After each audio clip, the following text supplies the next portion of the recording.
Gadhada Botad road ઉપર ખાનગી luxury bus પલટી 15 કરતા વધારે મુસાફરો ઈજાગ્રસ્ત. બોટાદ જિલ્લામાં ગઢડા બોટાદ રોડ પર ખાનગી લક્ઝરી બસ પલટી જતા ગંભીર અકસ્માત સર્જાયો હતો. અકસ્માતમાં 15થી વધુ મુસાફરોને નાની મોટી ઈજાઓ પહોંચી હોવાનું સામે આવ્યું છે. મળતી માહિતી મુજબ લક્ઝરી બસ ગઢડા તરફથી બોટાદ તરફ જઈ રહી હતી ત્યારે અચાનક ડ્રાઈવરે સ્ટીયરિંગ પરથી કાબુ ગુમાવતા બસ રોડ પરથી પલટી મારી ગઈ હતી. અકસ્માત સર્જાતા ઘટના સ્થળે અફરાતફરીનો માહોલ સર્જાયો હતો અને લોકોના ટોળા એકત્રિત થઈ ગયા હતા.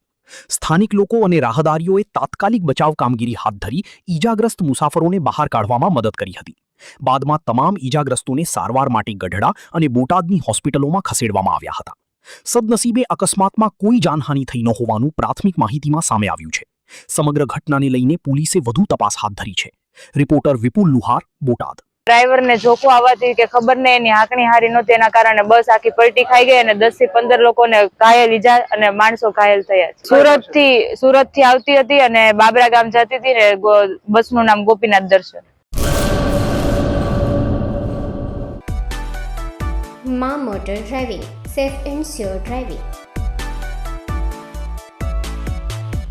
ડ્રાઇવિંગ એ શોખ સાથે આપની મોટી જવાબદારી પણ છે.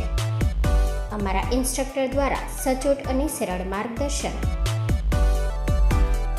આપની રોજની તાલીમની માહિતી મેળવીને શું અધુરાશ છે એના ઉપર પૂરું ફોકસ કરાય છે.